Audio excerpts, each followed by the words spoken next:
ಖ್ಯಾತ ಮುಕ್ತಕ ಕವಿಗಳಾದ ಡಾಕ್ಟರ್ ಸುರೇಶ ನೆಗಳಗುಳಿ ಅವರ ಮುಕ್ತಕ ವಾಚನದಲ್ಲಿ ಮಮತಾ ಕೆಎಸ್. ಬೆರಳು ತೋರುವರೆಲ್ಲ ಬೆರಗಾಗಿ ಹೋಗುವರು, ಬೆರಳು ತೋರುವರೆಲ್ಲ ಬೆರಗಾಗಿ ಹೋಗುವರು, ಅರಿಯಂತೆ ಇದ್ದವರು ಉರಿದು ಹೋಗುವರು,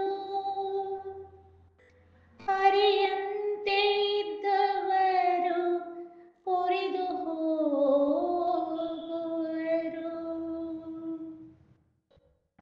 ತಿಳಿಸುತ್ತಲೇ ತಾಳ್ಮೆಯನ್ನು ಬರುವಾಗ ತೊಂದರೆಯು ಪೊರೆವರಾಯರ ನೆನೆಯೇ ಧೀರತಮ್ಮ, ಪೊರೆವರಾಯರ ನೆನೆಯೇ ಧೀರತಮ್ಮ, ಧೀರತಮ್ಮ. ತುಳಿಯುವವರಿದ್ದರೂ ಬೆಳೆವ ಗುಣವಿದ್ದವಗೆ, ತುಳಿಯುವವರಿದ್ದರೂ ಬೆಳೆವ ಗುಣ ಇದ್ದವಗೆ, ಬೆಳವಣಿಗೆಯಾಗುವುದು ನಿಸ್ಸಂಶಯ, ಬೆಳವಣಿಗೆಯಾಗುವುದು ನಿಸ್ಸಂಶಯ.